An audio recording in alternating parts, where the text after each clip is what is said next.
Alors, bonjour à vous. Nous sommes à Vierzon. On vous retrouve à Vierzon, le collectif des Vosges, l'Union fait la force 88 et Antipass 67. Donc, vous êtes venus loin de chez vous pour cette rencontre citoyenne concernant les effets indésirables des vaccinations Covid et les Covid non. Qu'est-ce qui vous a donné envie de venir, en fait? Je vais commencer. Alors moi, ce qui m'a motivée à venir ici, c'est que on parlait beaucoup des effets indésirables des vaccins. Donc il y a eu beaucoup de témoignages de personnes qui sont intervenues, des témoignages très très touchants, des témoignages très lourds à supporter. Et puis on a eu une association, les désenfantés, des personnes qui ont perdu réellement leurs enfants. Donc ça, c'est la partie dramatique. La partie un peu encourageante, c'est que il y avait des protocoles de soins qu'on peut appliquer sur des personnes qui ont des Covid longs suite au Covid, le virus réellement, et les Covid longs suite aux injections. Donc ça donne un petit peu d'espoir en tant que thérapeute de pouvoir proposer des protocoles plus ou moins naturels, surtout naturels, et puis de faire des rencontres avec d'autres professionnels de santé qui sont spécialisés et qui ont vraiment de l'expérience par rapport à ces protocoles, et ça donne de l'espoir, ça crée des liens avec ces professionnels de santé. Et j'ai eu l'occasion encore ce matin d'en rencontrer plusieurs où on va rester en contact et tester des protocoles sur des patients et nous partager les résultats. Et vraiment, moi, je suis très très heureuse de cette rencontre. On a aussi eu des hôtes exceptionnels. Oui. Donc voilà, c'est que du bonheur. Pour moi, c'était que du bonheur ce week-end. Il y a une réelle demande pour vos patients, en fait, de traiter ces Alors, longs. La demande, moi je suis kiné-ostéopathe, donc ils vont pas venir me voir réellement pour des Covid longs. En tous les cas, ils viennent pour des douleurs disséminées, et je peux leur proposer des aides indirectement par rapport à ces protocoles. En tout cas, vous en voyez, c'est pas des choses qui sont inexistantes. Non, c'est réel. Non, c'est réel. Oui. Des vertiges chez les jeunes, qu'on voyait chez les plus anciens, des acouphènes, des douleurs partout, mais vraiment partout. Ouais. Des déprimes, des troubles à tous les niveaux, que ce soit un brouillard cérébral. Des Covid longs sans le savoir, parce que voilà. C'était comme ça qu'il voilà, où les gens ont des symptômes sans savoir, et puis d'un seul coup ils apprennent que c'est un Covid long, dépression, douleur, brouillard cérébral, fatigue inexpliquée, voilà, des arrêts de travail répétés parce qu'ils arrivent plus à se lever de leur lit le matin. Voilà, c'est surtout ça qu'on espère travailler ensemble. Merci beaucoup. Je continue. Vas-y. Bonjour Dial. Donc je vais continuer dans le même sens que Clotilde. Nous avons fait des belles rencontres ici. C'est-à-dire, ça nous a permis aussi de présenter au niveau de la prise en charge des effets secondaires, de présenter nos actions de l'Union fait la force 88, tout ce qu'on fait avec l'Allemagne. Vous êtes un collectif ou une association? Nous sommes une association, et nous travaillons avec un réseau allemand qui s'appelle Pflege für Aufklärung. Donc Diane, tu parles bien allemand. Tu vas confirmer que c'est soins pour l'éducation sanitaire. Je te fais entièrement confiance. Et donc, c'est l'infirmier et le spécialiste en soins respiratoires Werner Müller qui a créé ça avec des scientifiques. Et Julia Walter, donc un cas d'effet secondaire emblématique en France. Elle est suivie en ce moment par un médecin de ce collectif, de ce groupe de médecins, pour la prise en charge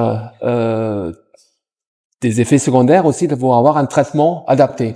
Donc avec une prise de sang, avec une biopsie, et elle attend les résultats, et on va la suivre. Et comme nous travaillons aussi avec Sonia, la marraine de Sofia, la tante, elle est excessivement courageuse, elle a fait le tour de France pour alerter sur les effets secondaires. On a trouvé aussi des rencontres avec le professeur Zokarit Bagdi grâce à ce réseau. Et comme Sonia et la famille a porté plainte, on peut proposer éventuellement, certainement, des expertises supplémentaires en Allemagne pour prouver ce qui est hyper important, le lien de cause à effet, pour porter plainte devant les tribunaux et pour reconnaître ce qui s'est passé, toute cette escroquerie criminelle, et pour rendre la dignité aux victimes, qui sont absolument reconnues par certains. Ouais. Donc c'est vraiment formidable. En plus, on travaille depuis longtemps avec Joël du collectif Antipass 67 qui organise beaucoup d'actions pour les effets secondaires, qui vont en parler certainement aussi. Votre existence est essentielle parce qu'on a vu beaucoup de victimes qui ont un parcours du combattant, parce qu'elles sont même, on dit même qu'elles ont des problèmes psychologiques et on les envoie voir un psychiatre quand elles ont des douleurs. Et puis après, donc il y a le parcours de se faire reconnaître, le coût de ces analyses qui est excessivement cher, et le fait d'être soutenu. Donc c'est sûr que votre existence est vraiment primordiale. Alors Antipass 67. Alors Antipass 67, donc nous on est un collectif qui est né donc après le 12 juillet 2021, lorsque Emmanuel Macron met en place le pass sanitaire. Donc nous avons mis en place, donc rédigé une charte déjà pour dénoncer les effets indésirables, enfin dénoncer ces effets indésirables, pour justement avoir une liberté de se faire injecter ou de ne pas se faire injecter. Et depuis l'été 2022, nous avons organisé environ 20 actions, donc 20 manifestations en hommage donc aux victimes des injections Covid-19 et pour justement dénoncer ces effets indésirables. On a développé un petit réseau de partenaires, donc on a la chance naturellement d'avoir Andreas et Clotilde avec l'Union fait la force 88.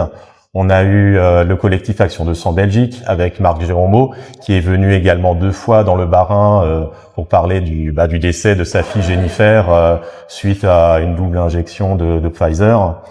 Et on s'est un peu pas cantonné, mais en fait c'est essentiellement dans l'est de la France qu'on a nos partenaires.